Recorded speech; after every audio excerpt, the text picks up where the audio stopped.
I still remember the day I first truly grasped the scale of the financial beast we're all tangled in. A beast with claws sharp enough to shred the world economy, yet a beast that neither side dares to strike. It all started in a quiet office in the little town of Ashford, England, where I was poring over the latest financial reports, nursing a cup of lukewarm tea that might as well have been a metaphor for the whole situation. Bitter, complex, and barely satisfying. You see, China, well, let's call them Albion in this story, holds a staggering amount of US dollars. Not just a few bills stuffed in a drawer, but a colossal mountain of assets worth roughly $2.5 trillion. These aren't just cash piles, they're U.S. Treasury bonds, corporate bonds, dollar reserves, mortgage-backed securities, you name it. Albion's exposure to the dollar dwarfs that of Japan, the UK, and even the whole of Europe combined. And here's the kicker. Everyone's been whispering about the nuclear option. The fantasy nightmare where Albion decides to unload that entire stash in one fiery blaze, flooding the market with sell orders, causing the dollar to crash, interest rates to soar, and the US government to scramble for funding. It's the financial equivalent of a world-ending doomsday device. Analysts, politicians, and financial pundits have been losing sleep over it for years. But here's what nobody says out loud. Albion can't actually pull the trigger. Not because they won't, but because they simply can't. If they try, it would be like shooting themselves in the foot. And not just a small bruise, but a catastrophic explosion that would annihilate their economy first. The $2.5 trillion isn't a weapon. It's a trap. Imagine two mountain climbers roped together, each holding a gun to the other's head, knowing that pulling the trigger means certain death for both. That's the standoff we're in. And the slow-motion unraveling has already begun. In Ashford, I remember looking out the window as the rain drizzled down on the cobblestone streets, thinking, Albion's been quietly trying to escape this trap for the last 15 years. They've been buying gold like there's no tomorrow, building alternative payment systems to bypass the dollar's chokehold, and shifting their economy away from dollar dependence. But the trap is so deep, so enormous, that breaking free takes decades. Decades Albion might not have. And here's the question that haunts me. Will the trap collapse before they do? The picture is complex. Albion's official holdings in U.S. Treasury bonds recently dropped to their lowest since the financial crash in 2009, falling from $1.3 trillion down to about $730 billion. That's a steep cut, enough to jolt markets and push Albion from the second to the third largest foreign holder, behind Japan and the UK. But that's not the full story. There are also massive holdings in U.S. corporate bonds, mortgage-backed securities that once nearly wrecked the world economy, and equity stakes through sovereign wealth funds. When you add it all up, Albion's dollar exposure hovers around 2.8 to 3.5 trillion, with 3.2 trillion being the middle ground everyone cites. This isn't just a pile of money. It's the backbone of Albion's entire economic system, accumulated over 4 decades of trade surpluses, selling everything from electronics to textiles to machinery across the globe, paid for in dollars. Every time Albion's banks took in those dollars, the central bank had to do something with them. Holding cash meant losing value to inflation, so they invested, mostly in the safest, most liquid asset on Earth, U.S. Treasury bonds. This also kept Albion's currency undervalued, making its exports cheaper for American consumers, fueling a cycle of more exports, more dollars, more bond purchases. It was a brilliant, self-reinforcing machine. But now it's the cage.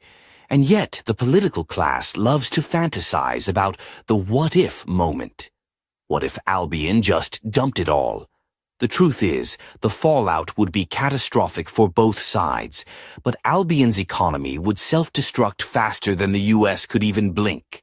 Picture this. bond prices plummet, yields spike to double digits, mortgage rates soar to eye-watering heights, home prices crash, consumer spending tanks, corporate defaults surge, and banks face ruin. The Federal Reserve would have to step in, printing money on an unprecedented scale, triggering runaway inflation, a collapsing dollar, and a full-blown economic crisis. But when the dollar falls, Albion's remaining dollar assets lose value too, by about 30%. That's a staggering $750 billion wiped out in weeks. The export-driven economy would shrivel as American consumers stop buying Albion's goods, made even more expensive by a surging Albion pound. Corporate debt denominated in dollars would balloon, sparking defaults and a banking meltdown. The government would be forced to print money, stoking inflation and social unrest. Energy prices would double because they're priced in dollars, grinding manufacturing to a halt. In other words, Albion would be destroyed faster than the U.S., so the nuclear option stays locked away, a gun with no trigger. Instead, Albion is slowly, painstakingly trying to escape. Buying gold, building its own payment system to rival SWIFT, signing currency swap deals with countries like Russia, Brazil, and Saudi Arabia, and nudging its economy toward domestic consumption to reduce reliance on exports. But this is a decades-long game. At the current pace, it will take until 2045 or 2055 before Albion's dollar exposure shrinks enough to consider a safe dump. And here's the twist. The U.S. is also trapped. American policymakers know Albion holds this enormous card, so they can't be too aggressive, can't freeze Albion's assets like they did with Russia's, can't cut them out of the global financial system without risking mutual destruction. It's a slow-motion, high-stakes chess match played out in silence. Right now, the dollar's share of global reserves is still over 56%, but it's slipping, and once it falls below 50%, the entire global currency order could shift, sparking rapid, uncontrollable change. And all this started with a system that once benefited both sides: cheap Chinese goods for America, massive capital for China's growth. But now the cliff is crumbling beneath them. As I sipped my now cold tea, staring at the rain-soaked streets of Ashford, I realized I was watching history unfold, a financial hostage situation more dangerous than any war, disguised by silence and slow-moving shifts. And somewhere in the distance, a storm was gathering, one that could change everything. But what exactly is Albion buying with the dollars they're quietly moving out of treasury bonds? That, my friend, is a story for next time. The morning after my long, restless night in Ashford, I found myself walking through the narrow streets, the kind lined with old brick townhouses and cozy cafes where the aroma of fresh coffee mingles with the crisp English air. I couldn't shake off the feeling that beneath the calm surface of our daily lives, a financial earthquake was brewing, quiet, slow, but inevitable.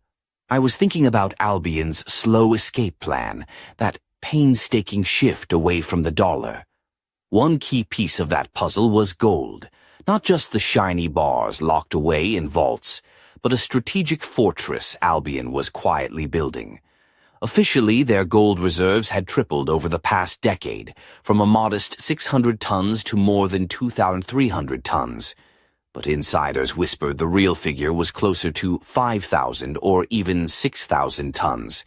Imagine a treasure vault stretching beneath the streets of London, piled high with glimmering bricks of security. And it wasn't just about hoarding metals for show. Gold was Albion's insurance policy against the dollar trap. When currencies wobble, gold shines brightest.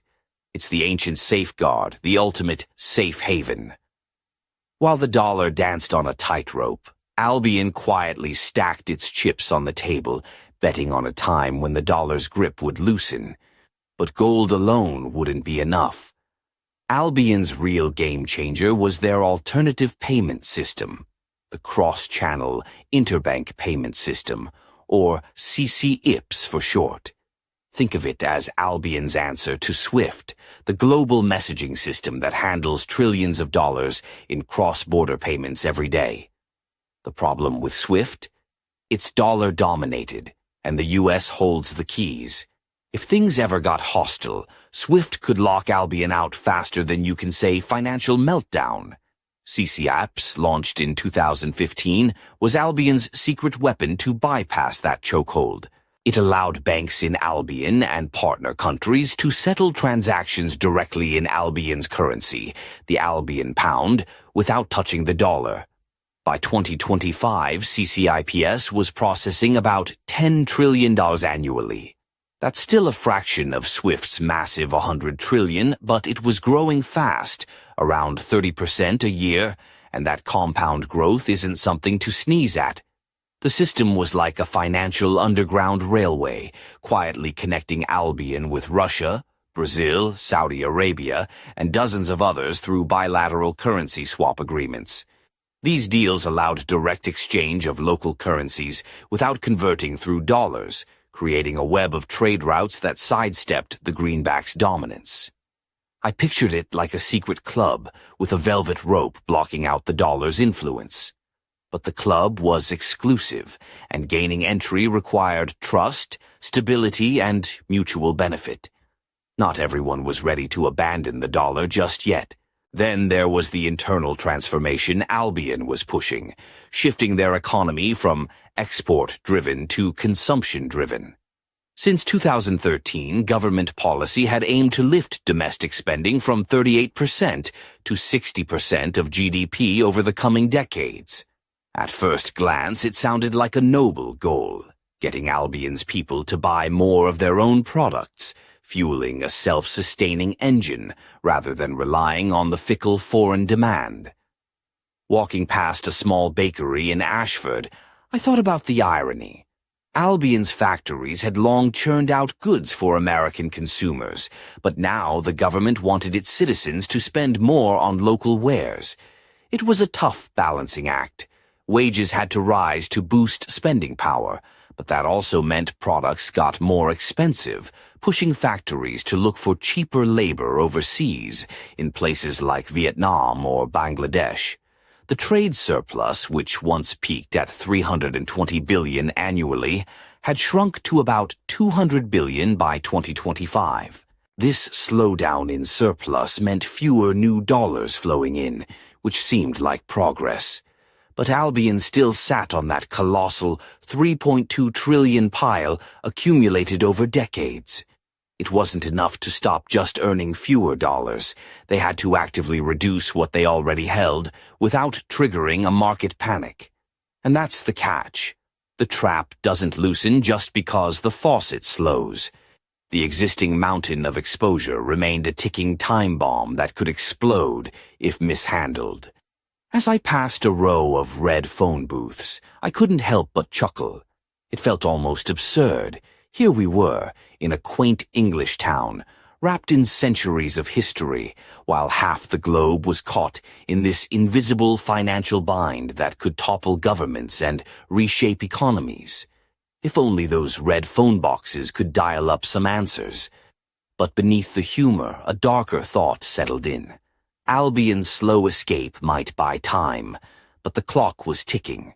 The U.S.'s mounting debt, inflation, and the dollar's gradual loss of reserve status could trigger a crisis before Albion was ready. I paused outside a bookstore and glanced at the headlines. U.S. debt soars, dollar under pressure, global markets nervous. The writing was on the wall. Both giants were dancing on a crumbling stage, each afraid to make the first wrong move. And somewhere in all this cautious maneuvering, I sensed a secret that few were tracking, something Albion was quietly buying with the dollars they were slowly moving out of treasury bonds. Gold, yes, but also other assets with the potential to change the game entirely. I tucked my hands into my coat pockets, the chill biting through the fabric, and wondered, what were those hidden treasures? What did the smartest money see on the horizon that the rest of us missed? As the rain began to fall again, I knew this was just the beginning. The financial trap was tightening, and the next moves would be critical. But the real story, the part that could reveal where this silent war was headed, was still waiting to be told. The day wore on, and I found myself drawn to the grand old financial district of Canterbury, a city steeped in history, but also home to some of England's most prestigious banking halls and investment firms. The streets buzzed with a mix of suited professionals and tourists marveling at the Gothic cathedral, yet beneath the polished facades, the undercurrents of global finance pulsed invisibly. I had arranged to meet with a contact, an analyst named James Fletcher. He was a sharp mind with a knack for peeling back layers others missed. He greeted me in a sleek, glass-walled cafe overlooking the bustling high street, dressed casually in a navy blazer, crisp white shirt, and those signature brown leather brogues that suggested both sophistication and comfort. His silver watch glinted as he extended a firm handshake. "Thanks for coming," he said, sliding a tablet across the table.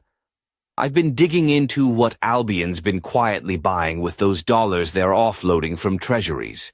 It's not just gold, that's for sure." I leaned in, curiosity piqued. "Right now, Albion's eyeing 4 key assets," James began, his voice low but urgent. "First, gold, as we know, the ultimate safe haven. But second, rare earth metals. Albion's investing heavily in companies that mine and refine these crucial elements. You know, the stuff that powers everything from smartphones to advanced military tech. Control over rare earths means leverage in the tech race." He paused, letting that sink in. "Third, farmland, particularly in Africa, Australia, and parts of South America. Albion sees food security as a ticking time bomb, and owning productive land overseas is a hedge against future shortages. Plus, farmland tends to hold value even when currencies tumble." I pictured rolling fields in some distant continent, quietly purchased by Albion's state-linked funds, a silent hedge against global instability. "And fourth," James continued, "infrastructure projects, ports, railways, energy grids, across emerging markets. These aren't just investments. They're strategic moves to build influence and secure supply chains outside dollar control." I sipped my coffee, feeling the weight of this covert financial chessboard. Albion wasn't just dumping dollars. They were redirecting them into assets that promised security, influence, and long-term value. "So, it's not just about escaping the dollar trap," I said. "It's about building a new economic ecosystem, one less dependent on the old rules." "Exactly," James nodded. "And that's why the U.S. is watching closely but treads carefully. Any overt crackdown risks pushing Albion to accelerate this transition, which could hasten the dollar's decline." He smiled wryly. "It's like 2 boxers circling each other, neither willing to throw the first punch because they know the fight could drag them both down."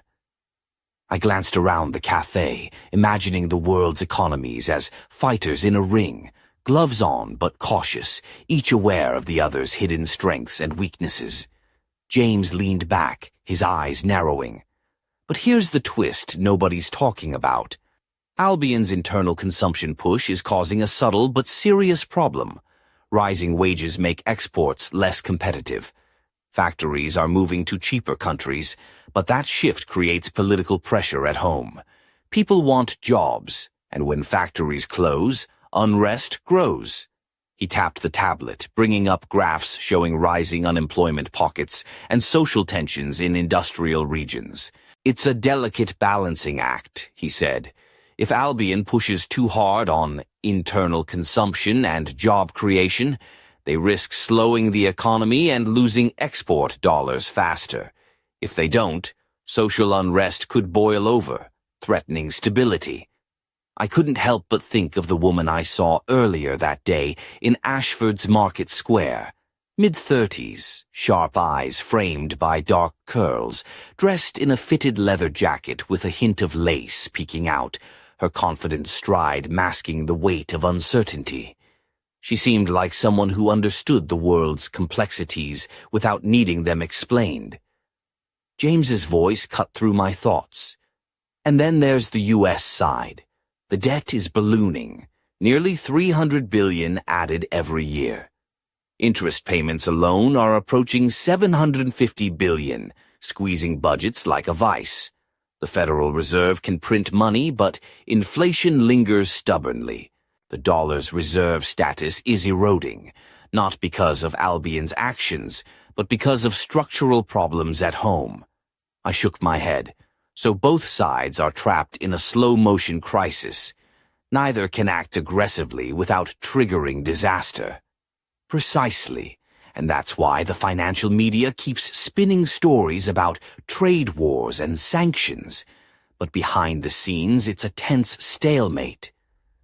As we finished our coffees, James lowered his voice. One more thing. There are rumblings about a secret financial weapon Albion might be developing, something beyond gold and infrastructure. It's whispered about in some circles, but no one knows the details. If true, it could change the game entirely. I raised an eyebrow. A secret weapon? In finance? He smiled faintly. Stay tuned. The next move could be the one that breaks the stalemate, or shatters the whole system. Outside, the bustling streets of Canterbury carried on as if unaware of the invisible battle-shaping futures. But I knew better.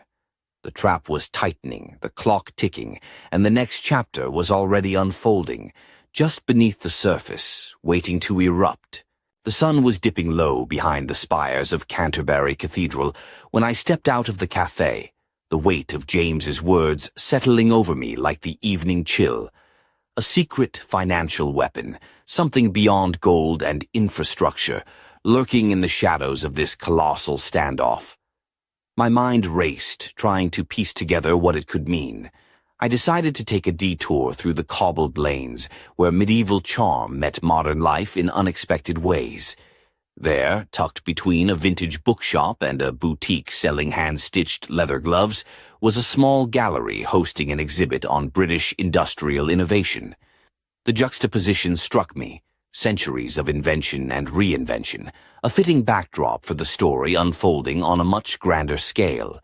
As I wandered past the displays, my thoughts kept returning to the mechanics of the dollar trap, the invisible chains binding Albion and the U.S.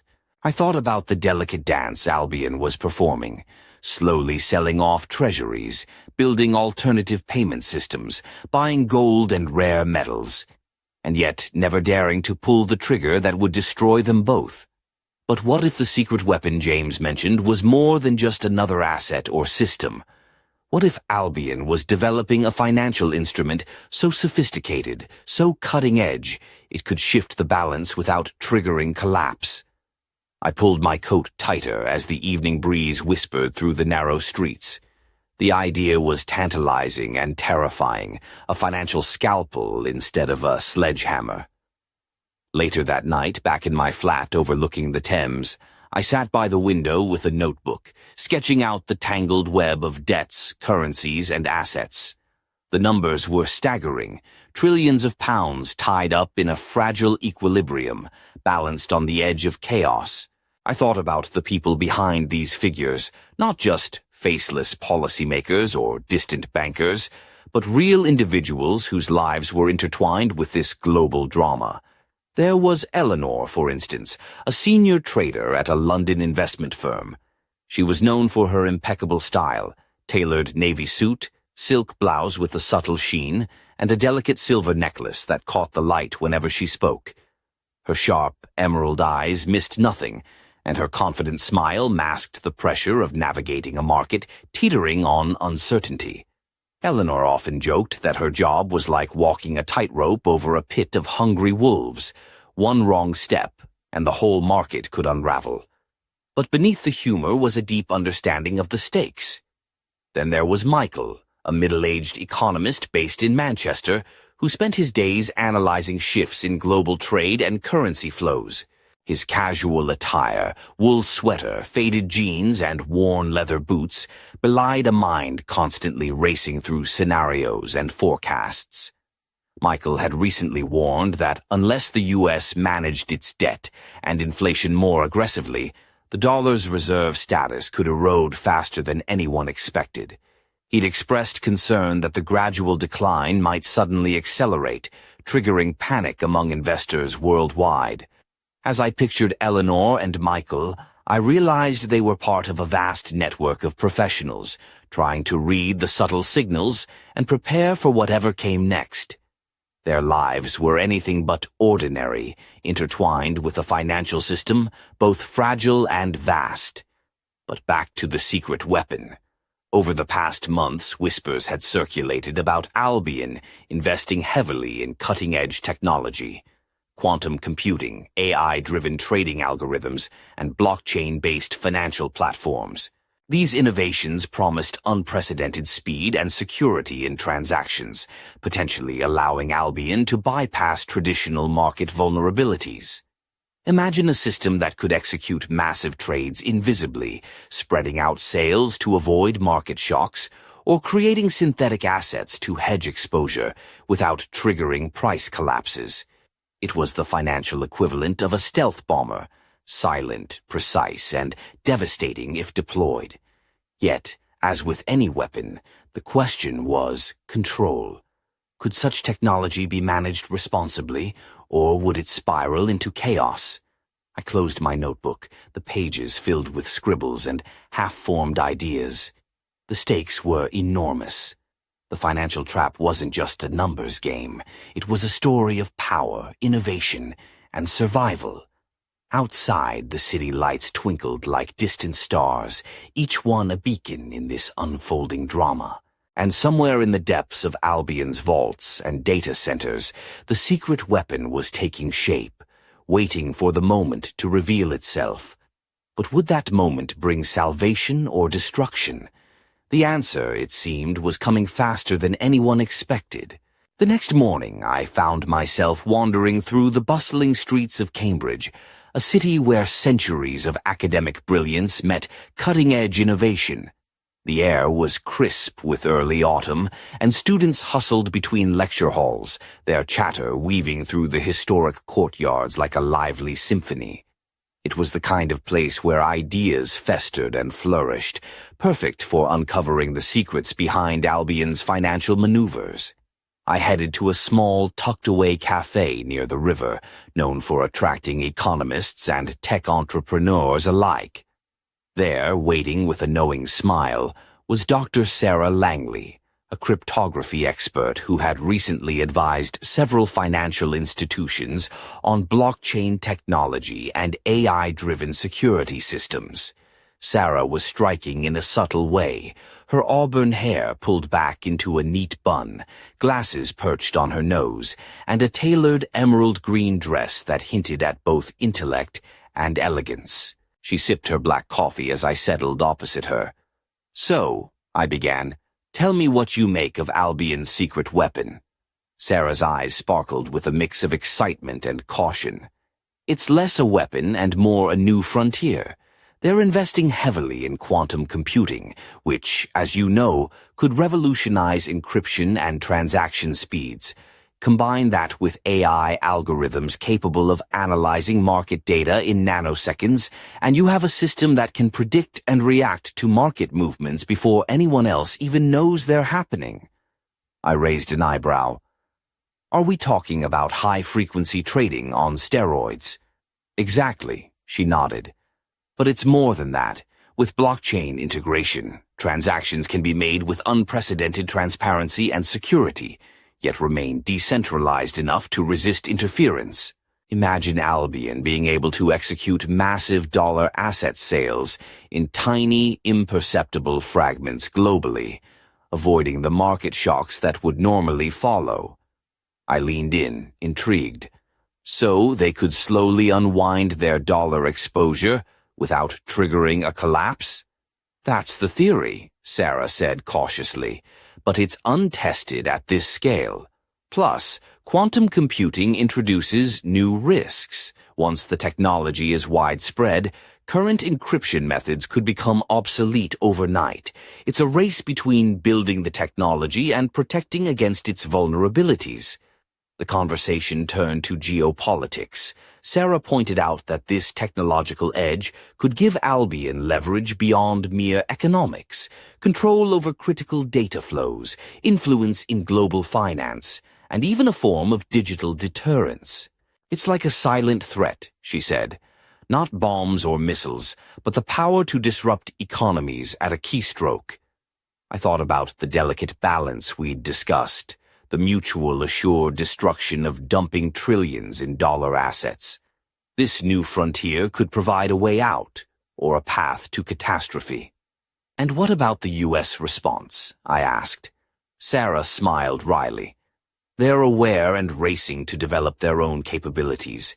But the U.S. financial system is deeply entrenched, and such rapid technological shifts carry immense risk. The Fed and Treasury aren't just worried about Albion, they're worried about systemic instability, hacking, and unintended consequences. The cafe around us buzzed with quiet conversations, but the weight of our discussion made the space feel charged, as if the future was being rewritten in real time. Before leaving, Sarah handed me a folded article from a recent journal. The headline read, "Quantum Computing and the Future of Global Finance, a Paradigm Shift or Pandora's Box." As I walked away, the autumn leaves swirling at my feet, I realized this wasn't just a financial hostage situation anymore. It was a technological arms race, with invisible weapons and stakes higher than ever.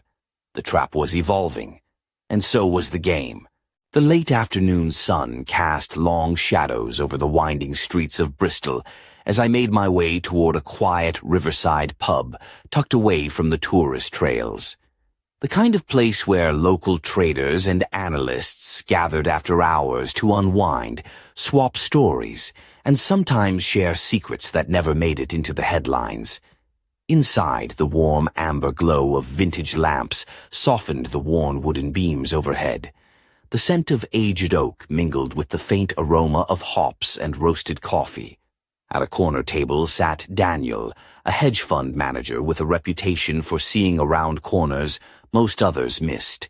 He wore a tailored charcoal suit, crisp white shirt unbuttoned at the collar, and polished black shoes that clicked softly on the floor as he rose to greet me. His dark hair was streaked with silver at the temples, and his gaze held a sharp, calculating gleam. "Good to see you," Daniel said, sliding into the booth opposite me.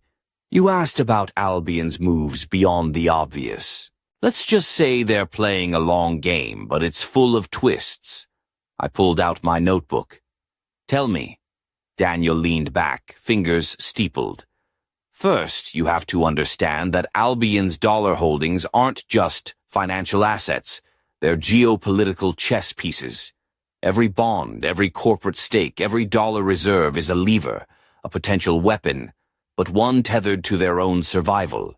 He paused, swirling the amber liquid in his glass. "They've been quietly offloading treasuries, yes, but in a way that doesn't spook markets. That's where the secret weapon Sarah mentioned comes into play. Technology enabling stealthy fractional sales that avoid the usual price shocks." I nodded, prompting him to continue. "But it gets more interesting. Albion isn't just diversifying assets, they're buying influence. Ports in Africa, railways in Eastern Europe, energy facilities across Asia. These investments create dependencies, binding other nations into their orbit. It's an economic silk web, slowly tightening. I pictured distant harbors and rail lines, foreign skylines dotted with Albion's flag, silent but potent. Daniel's voice lowered. And there's a social dimension. Albion's shift toward domestic consumption is essential to reduce export dependence, but rising wages mean higher production costs. Factories are moving offshore, threatening jobs and stirring unrest. The government's caught between keeping the economy stable and managing growing social pressures. He smirked. It's a bit like juggling flaming torches while walking a tightrope over a pit of vipers. I laughed, but the tension in his eyes was real. Now, from the U.S. side, Daniel continued, the government's debt is ballooning, interest payments rising sharply, the Fed's printing money to keep the system afloat, but inflation is stubborn. The dollar's reserve status is slipping, and global confidence is waning. He tapped the table. But here's the kicker. The U.S. can't push too hard against Albion. They know the $3.2 trillion exposure is a two-edged sword. Any aggressive move risks triggering the financial nuclear option neither side wants. I asked, so what happens next? Is this stalemate sustainable? Daniel shrugged. For now, yes, but cracks are spreading. The slow erosion of trust and gradual shifts in alliances could accelerate into crisis. Markets are fragile, and political tensions could ignite a spark. He leaned in, voice low. And remember that secret weapon. If Albion manages to perfect that quantum AI trading system, they could manipulate markets with surgical precision, avoiding fallout while edging out competitors. My mind raced. But could such a system be weaponized offensively? Daniel's smile was grim. Potentially. Imagine crashing markets in seconds or rerouting capital flows to cripple adversaries without a shot fired. I shivered. The financial battlefield was evolving into something unrecognizable, a realm where technology blurred lines between defense and attack. As we parted, Daniel's final words echoed. We're on the edge of a new era, one where the old rules don't apply, and the stakes are higher than ever. The question is, who will master the new game, and who will be left holding the pieces when it ends? Outside, the dusk settled over Bristol, the river reflecting city lights like scattered jewels. I walked away, feeling the weight of unseen forces shaping the future, and knowing the world was watching, waiting for the next move in this silent, high-stakes war. The next morning I found myself in the heart of Liverpool, standing before the imposing facade of an old warehouse converted into a sleek innovation hub. Inside, glass walls and modern steel beams framed spaces where startups and financial tech pioneers toiled away, trying to reshape the way money moved across the world. I was here to meet Olivia Bennett, a rising star in the world of fintech and digital currencies. Olivia was known for her fearless approach to disrupting traditional banking and her sharp eye for spotting trends others overlooked. She greeted me with a confident smile, dressed in a fitted charcoal blazer over a silk blouse, paired with pencil skirt and ankle boots, a mix of power and elegance. A delicate silver bracelet circled her wrist, catching the light as she shook my hand. Glad you could make it, Olivia said, leading me through the open-plan office buzzing with quiet energy. So, what's your take on Albion's strategy? I asked as we settled into a glass-walled meeting room overlooking the Mersey River. Olivia's eyes gleamed. They know the dollar trap is a cage, but they're not just trying to escape. They want to rewrite the rules of the global financial game. The rise of digital currencies, blockchain, and decentralized finance is their new frontier. She pulled up a sleek presentation on her tablet. Albion's been quietly developing a sovereign digital currency, the Albion coin, designed to operate seamlessly within their alternative payment system. It's backed not just by assets like gold, but integrated into trade agreements and bilateral currency swaps. I raised an eyebrow. So they're creating a parallel financial ecosystem? Exactly, Olivia nodded. By incentivizing partner countries to adopt Albion coin for trade settlements, they reduce reliance on the US dollar. It's more than just currency. It's a tool of influence and economic sovereignty. She paused, lowering her voice. But there's a catch. Digital currencies bring transparency, yes, but they also expose vulnerabilities, cyber attacks, hacking, and potential systemic risks. The technology is promising but precarious. I thought about Eleanor, the trader from earlier. How would she navigate a market increasingly shaped by algorithms and digital coins? Olivia continued, the U.S. is watching closely, but so far their response has been cautious. They're exploring a digital dollar, but regulatory hurdles and political debates slow progress. In the meantime, Albion moves fast, gaining ground. I leaned forward. What about the average person? How will this affect everyday lives? She smiled knowingly. If Albion coin or similar digital currencies gain traction, it could mean faster, cheaper cross-border payments, more financial inclusion in emerging markets, but also new forms of surveillance and control over economic activity. A slight chill ran down my spine. The promise of innovation tangled with the threat of intrusion. As our conversation deepened, Olivia revealed a startling insight. There are whispers that Albion isn't just building a digital currency for trade. Some believe they're developing programmable money, funds that can be tracked, restricted, or even frozen automatically based on policies or geopolitical events. I frowned. You mean money that can cut off access without warning? Precisely. It's a double-edged sword, powerful for enforcing sanctions or preventing illicit activity, but also a tool for unprecedented control. Outside the window, the Mersey River shimmered under a leaden sky, reflecting a world on the brink of transformation. I left the innovation hub with a mix of awe and unease. The financial trap had evolved into a digital battleground where currency was no longer just paper or bonds, but lines of code, programmable and manipulable. And somewhere deep in Albion's strategy, the future of money was being rewritten, one algorithm at a time. The evening fog rolled in thick over the narrow streets of York as I made my way to a discreet conference room tucked within an old Tudor building. Tonight's gathering was unlike any I'd attended, a private meeting of international economists, policy advisors, and intelligence analysts who preferred the shadows to the spotlight. Inside, the air hummed with quiet urgency. Around the polished oak table sat faces etched with worry and resolve. Among them was Dr. Helen Carter, a veteran strategist with decades of experience navigating geopolitical crises, known for her piercing gaze and measured calm. Helen, dressed in a tailored emerald blouse and charcoal skirt, opened the meeting with a simple but chilling statement.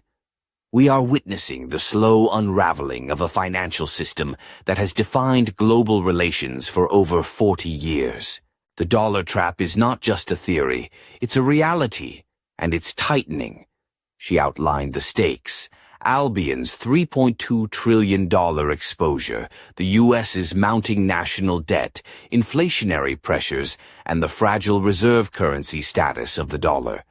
But what held the room's attention was the discussion of what some called the cliff edge, the moment when gradual erosion turns into sudden collapse. A senior analyst laid out scenarios. The first was an orderly transition to a multipolar currency system, with the dollar, Albion pound, and euro coexisting as major reserves. This required cooperation, stable geopolitics, and competent management, conditions that seemed increasingly fragile. The second scenario was a crisis-triggered collapse, sparked by a major bank failure, debt ceiling breach, or geopolitical conflict. This would unleash market panic, forcing Albion to dump dollars defensively, triggering retaliatory sanctions, and plunging the world into a financial depression. The third, darkest scenario was simultaneous collapse, where both Albion and the U.S. economies implode due to the trap's failure, dragging the global economy into prolonged turmoil. Helen emphasized that none of these options were good news. We must prepare for volatility, she warned. Governments are constrained. Aggressive actions could trigger mutual destruction. but inaction risks gradual decay and eventual crisis. The room debated the role of technological innovations, quantum computing, AI trading, digital currencies, and how they might delay or accelerate the collapse. One intelligence officer shared a chilling insight. Both sides are aware of the stakes. They're using financial weapons cautiously, but tensions are rising beneath the surface. The danger lies not in overt conflict, but in miscalculation. I listened as Helen concluded. This is the most sophisticated hostage situation in history. Two superpowers locked in a deadly embrace, each holding a trigger but knowing that pulling it means annihilation. As the meeting adjourned, I stepped outside into the mist-laden streets, the ancient walls of York whispering secrets of empires risen and fallen.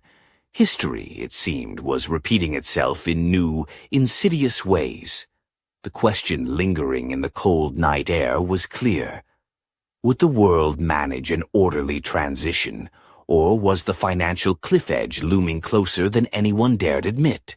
The early morning light filtered through the rain-streaked windows of my flat in Newcastle, casting a muted glow over scattered papers and blinking screens.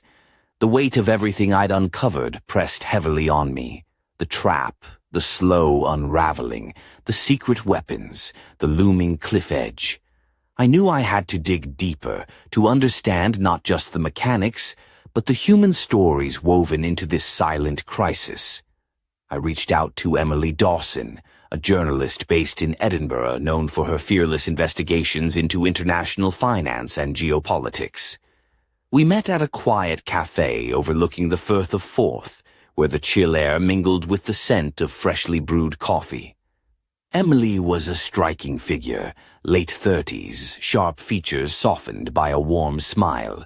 She wore a tailored trench coat over a simple blouse and jeans, and a silver locket hung delicately around her neck, catching the light as she spoke.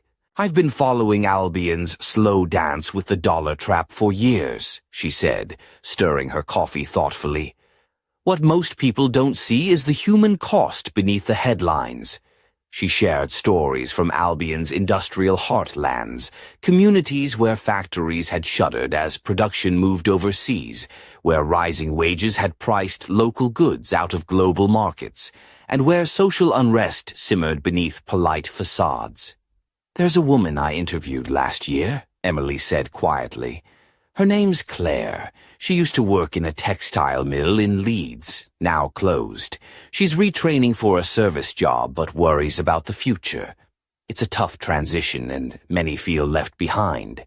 I thought back to the confident woman I'd seen in Ashford's Market Square, the leather jacket, the lace hinting at resilience beneath a polished exterior. People like Claire embodied the shifting economic tides, caught in a system that was reshaping faster than they could adapt. Emily's voice dropped. "The government's pushing consumption to compensate for lost exports, but it's uneven. Inequality is rising, and with inflation hitting essentials, pressure is mounting." I asked about Albion's political landscape. "There's a growing debate," she said, "between those who want to double down on reform and those fearing social unrest will spiral. The leadership knows the trap but is constrained. They can't afford shocks, yet they can't maintain the status quo." We discussed the global implications. Albion's slow diversification supports the dollar in the short term, but the erosion of confidence is accelerating. Other nations watch closely, some hedging by increasing gold reserves or adopting alternative currencies. Emily leaned in. "The truth is, the financial hostage situation isn't just about geopolitics or economics. It's about people's lives, hopes, and fears. The stakes are personal." As we parted, the drizzle turned to a steady rain. Walking back along the cobbled streets, I realized the trap's slow unraveling was not just a distant financial drama, but a lived reality for millions. And as the world edged closer to the tipping point, the question wasn't just about markets or currencies. It was about who would bear the cost when the trap finally snapped. The night had fallen over London like a velvet curtain as I sat alone in my study, the city's lights flickering through the rain-streaked window. The story I'd been unraveling for months, the dollar trap, Albion's silent struggle, the looming financial cliff, had brought me here, to this moment of reckoning. I reviewed my notes one last time, the threads weaving together into a tapestry, both intricate and fragile. Two superpowers bound by trillions in intertwined assets, trapped in mutual assured destruction. A slow-motion crisis unfolding in shadows while the world carried on, oblivious. But beneath the surface, the foundations were cracking. The secret weapons, quantum computing, AI-driven trading, digital currencies, were reshaping the battlefield, offering paths to escape or plunge deeper into chaos. The social undercurrents, the factories closing, the rising inequality, the political tensions, added unpredictable fuel to the fire. And then there was the debt. The U.S. national debt soaring past $380 trillion, interest payments consuming budgets, inflation stubbornly high. The dollar's reserve status slipping like sand through fingers. I leaned back, the weight of uncertainty pressing down. Then, just as I was about to close my notebook, a message pinged on my screen. An anonymous tip with a chilling warning. The trap's tension is reaching breaking point. Watch for the next move. Something big is coming. Not from Albion. From within. My heart quickened. Who was within? A faction in the U.S.? A rogue actor? A market shock waiting to ignite the powder keg?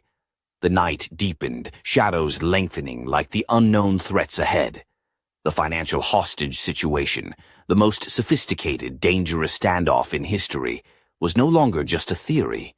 It was a ticking time bomb, poised to explode. And when it did, there would be no winners. Only survivors. The question that now haunted me was simple and terrifying. Who would pull the trigger first?